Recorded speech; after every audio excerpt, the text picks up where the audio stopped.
Welcome to the H2H Human Connection Done Right Summit, bringing together forward-thinking leaders who understand that true innovation happens when people, process, and technology work in harmony. Lean into this refreshing, energizing experience designed to inspire you with a new approach to a timeless principle. Our speakers will offer fresh insights that will challenge perspectives and spark new ideas. Hello, and thank you for joining our summit today. We appreciate it and want to share with you our appreciation for your time today. How many of you have ever gone into or out of a meeting and said, holy cow, I don't know what just happened. My manager doesn't know what they're doing. Our leadership needs to provide more structure. Our leaders need to lead more. I need more direction. I want to be good at what I'm doing, and I don't have enough information to do that. Probably a lot of us, unfortunately. And so that's what we're going to talk about today, is communicating for comprehension. In workshops that I lead with organizations, with leaders, with teams, even with ICs, one of the very core tenets I talk about with teams is, and invite them into understanding, is communicate and collaborate are verbs. And we're going into that, talking about it, because sometimes we forget that to be great at something requires action. Here's a very humbling example. Years ago, there was a baseball player for the Yankees and hit his home run and broke a record. My daughter, who was younger at the time, asks me, Mom, why are they cheering? And I said, because he hit a ball. Now, shame on me. And then I thought about it some more and I said, that ball was going probably 90 miles an hour. I couldn't hit anything going 90 miles an hour that small, and with that level of effort and with that greatness behind it. And so I reversed it, and I talked to my daughter and I said, actually, what this person just did took a ton of skill that we should think about, because people can feel effort and energy. Effort and energy manifest themselves when our communication actually leads to comprehension. When we are communicating what it takes to have an amazing baseball swing, to achieve that level of greatness that helps us break records in hitting a 90 mile an hour or faster fastball literally out of the park. That takes skill, and skill requires practice. Skill requires practice, and practice requires structure. And so many times we think, as a leader, perhaps, I don't need to give my team structure. They're going to feel like I'm micromanaging them. And what we want to talk about today is, what is the framework that we have as a leader by which we are delivering a framework for our team that has communication that leads to comprehension. And so I'll share with you, one of the things we talk about in our Revenue by Design executive groups is the difference between accountability and micromanagement.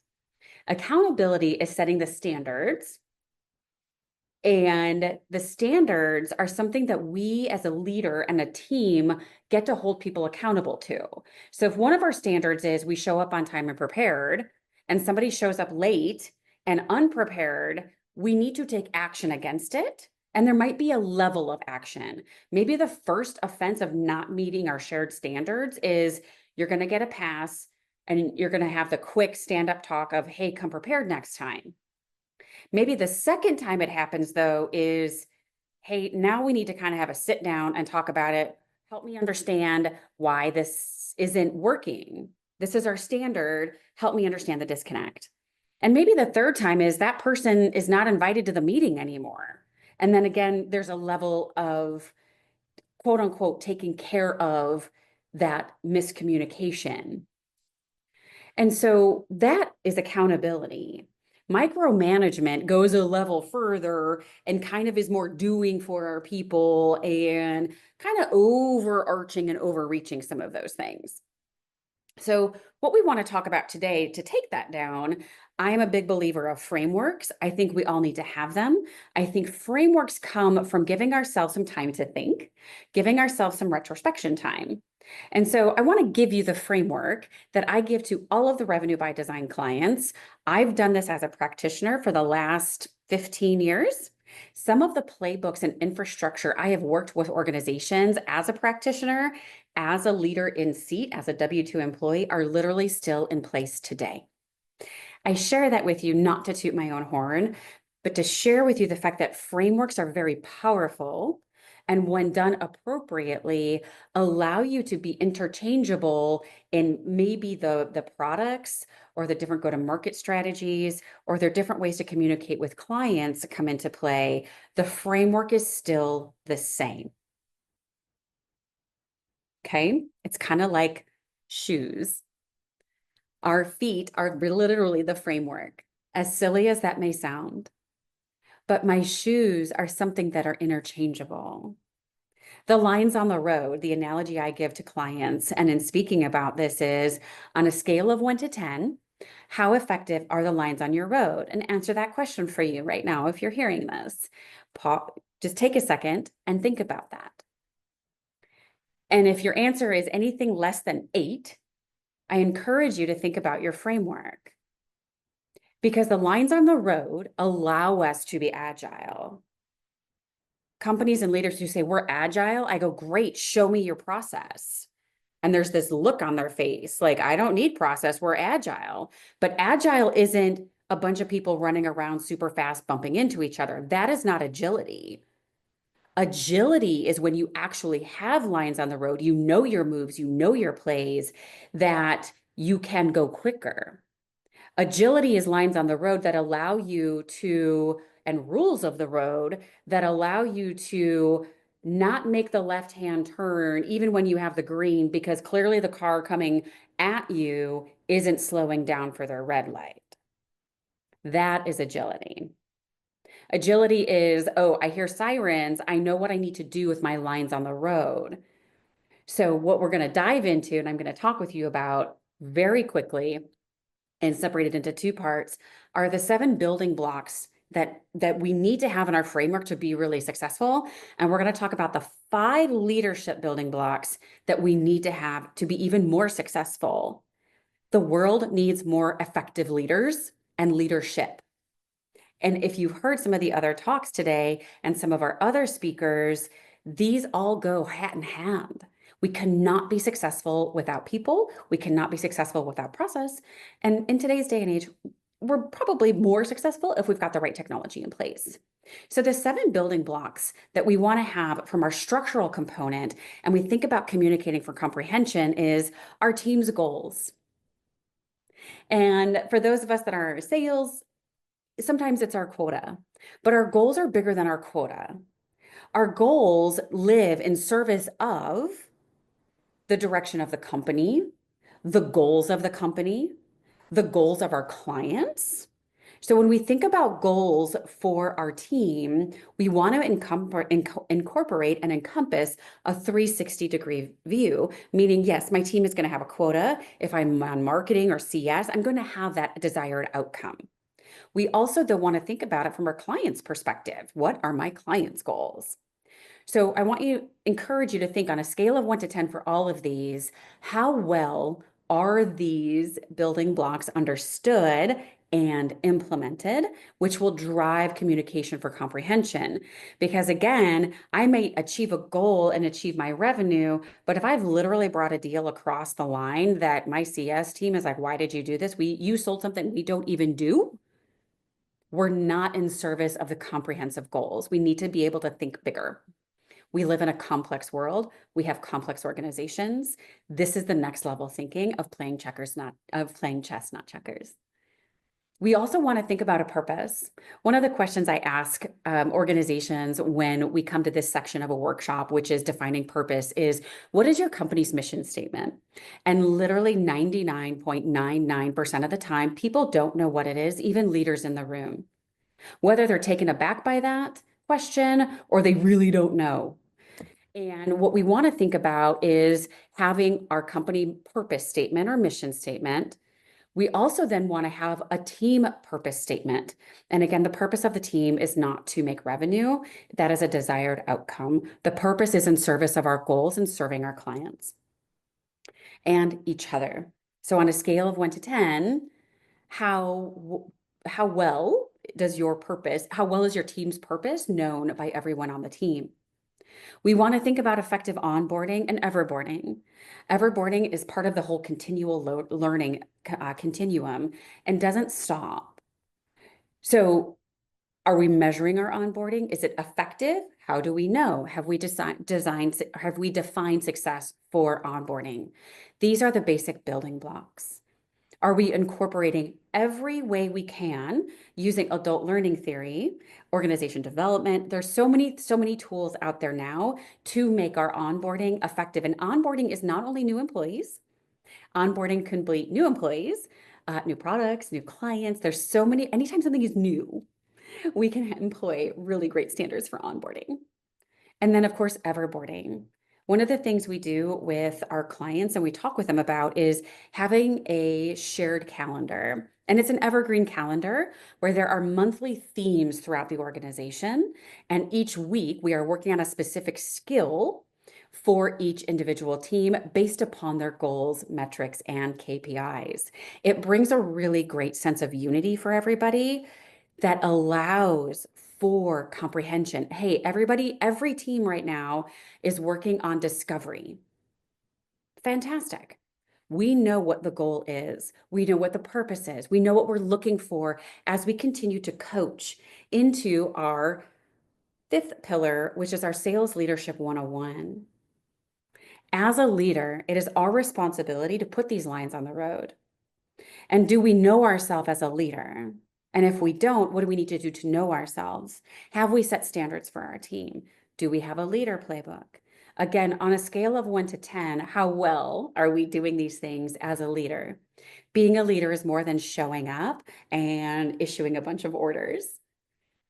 We know that's not effective. Sometimes it is, and sometimes we need to. But more often than not, it's really about creating an environment for our team where we are bringing people along for the journey. And understanding ourselves as a leader is a great way to do that. Coaching and motivating our teams. And I heard this said one time that I shouldn't have to motivate my reps. And there's a part of that that's true. However, as my very good friend Matt Millen talks about, it is our role and responsibility as a leader to create a motivating environment. So if we've got an environment where people are like, I don't want to talk to you, there's no value, I don't understand, we really haven't done a good job of communicating for comprehension and sharing and talking about what does good look like in order to create a coaching and motivating environment. And quite frankly, it goes back to how well defined is our purpose and how well defined are our goals. So on a scale of 1 to 10, ask yourself, how is your environment? Is it motivating or is it demotivating? And quite frankly, right now, there's a distinction that I also want to call everybody to. There's a lot going on in our world, and there's a difference between being exhausted and being depleted. Back to back to back to back to back to back to back to back to back Zoom meetings depletes everyone. Creating an environment where you have margin and allow margin in people's schedules for thinking time, process time, things of that nature, which again ties to understanding the goals. So we're not running around obeying the tyranny of the urgent, will help create that motivating environment. And the giveaway that we have for everybody, this last one, I can tell when anybody is ever reading this this benchmarking exercise, because the reporting section says the very first sentence, for the love of God, please, by all that is holy, do not measure everything. Because what happens is when we have a dashboard that's 20 widgets, that is a report, not a dashboard. So what we talk about is understanding what are our 3 KPIs, 1 lagging, which is revenue. It's always a lagging indicator, and 2 leading indicators. Everything else is a metric, because it goes back to being able to coach and motivate our reps. And if we want our reps to self-coach, they need to know what to look for. There needs to be this cyclical carousel motion of I know what our goals are, I know what campaigns I'm running, I know what initiatives we have, I understand who's at my table and the handoffs and handshakes between who is doing what and what I need to do to be successful as a collective. And that's where really effective reporting comes in. And we want to think about that from an L1, L2, L3. There's always going to be the 50,000 foot, there's going to be the upper management layer, and there's going to be the IC layer. And I encourage you to think through those components. So those are our building blocks. So as you go through that, again, on a scale of 1 to 10, how are these things in your organization and how effective are they in your organization? Things to keep in mind. And then the next thing we want to think about is our 5 building blocks of effective leadership. There's a difference between efficiency and effectiveness, and we need to really understand that now in order to protect our time. And we need to think about the first thing we want to think about is what is my leadership style? One of the activities that we have everybody do, including our leaders and most especially our leaders, is what are the 3 words you're known for? Carla Harris is an amazing keynote speaker. She wrote a couple of different books, one of them being Strategize to Win. And in listening to her keynote, which is one of the most impactful and powerful keynotes I've ever heard, she talks about pick 3 words to describe yourself and walk the walk and talk the talk. Internalize those words, tell them, share them, and live them out. With that, we want our own tribe. We need our advisory team. Your advisory team is the one who's going to tell you the truth. So maybe if you pick those 3 words and you run it by your advisory team and they say, I don't think so. Think again, get feedback, know thyself. We want to have perspective. We need to have our own perspective is the second thing. We want to have perspective for our teams, which goes to our goals, which goes to our purpose, which goes to clarity and a clear path. We want to have a functioning system, which are the 7 core pillars we just spoke about previously, the building blocks of our team and our system. These allow us to communicate for comprehension because we've set standards, our expectations, if you will, of what are our goals, what's our purpose, why are we here, how do we do it effectively? We want to have self-awareness as a leader. Know thyself. Because maybe somebody on my team has a problem that I'm not going to be the best person to help solve, but somebody else is. Then by all means, it is our responsibility to say, wow, that's really interesting. I don't think I'm the best person to address that. However, I can absolutely connect you with somebody who is on our team. That level of self-awareness helps us to clear away the roadblocks for our team, which quite frankly is the number one responsibility of a leader is to remove roadblocks for our team. We must be great at what we do in order to make our team great. That's something we need to keep in mind because nothing happens by accident and nothing good grows in the dark except BS and mushrooms. And if you like mushrooms, that's great. Most of us have a pretty low BS monitor and threshold. So in order to really, really prop our teams up to be great, we must have a high level of self-awareness. One of the other activities we have people do at a high level is kind of write their user guide. And these motions and these exercises go into that user guide. And a lot of times it fits on a little 3x5 card or a 4x6 piece of paper. And it talks about what are your 3 words. If you're a DISC organization, you might put your DISC profile. It talks about what works well for you. What are your strengths? What are your weaknesses? If you use strength finders, all of these things are great and gets to people seeing each other, knowing who's at your table. Not everybody's going to be good at everything, and we shouldn't be. We should be good at the things that we were designed for so that we can be of service to others and know how and when and who to go to for help or how to be a help to others in a way they need it. The last pillar of the 5, when we think about communicating for comprehension with our teams, is the ability to use and harness resources within an organization. Unfortunately, too many times and unfortunately, I'll say, we've come across leaders that are not open to change. Maybe they have a closed mindset for whatever reason, and it's unfortunate. And that person, that leader, is inhibiting growth of an organization. This is the person who says, we've always done it this way. Ouch. Now, the beauty of it is maybe that person is coachable and they can be coached into having an open mind. Sometimes that's not the case, sometimes it is. And it's for us as leaders to know who's at my table and what are our initiatives. So again, we're in this really complex environment. AI, technology, the rate of change is fast, no question. When we have a system, though, whether it's these 12 pillars or more or different ones, it's about having a system. This is simply a framework for everybody to start from.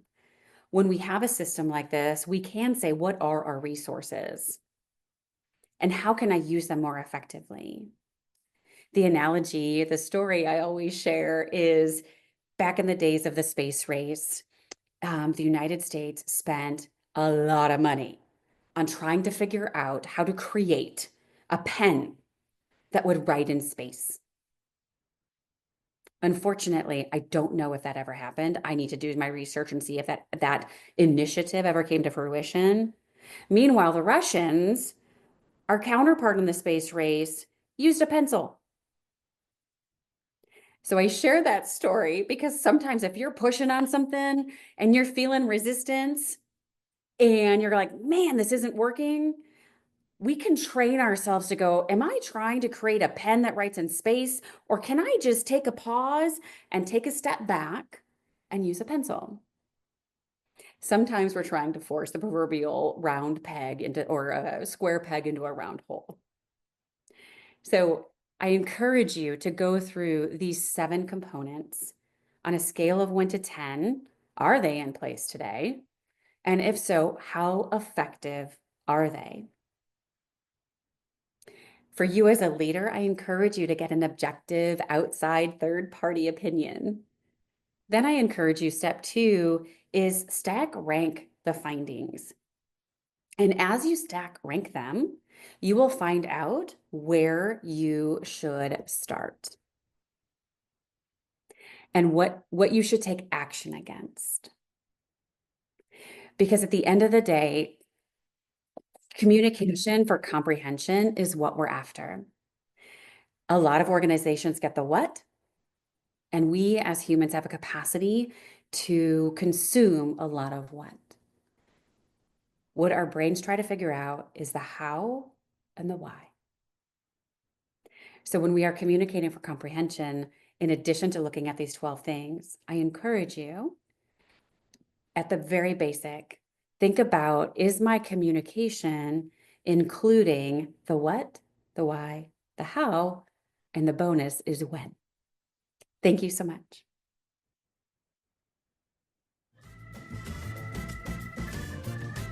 Thank you for joining us in today's forward-thinking session of Human Connection Done Right. As we transition to our next expert speaker, remember that together we are redefining the future. To stay engaged and informed, visit revenue-bydesign.com, where together we will be deliberate, be intentional, and be successful.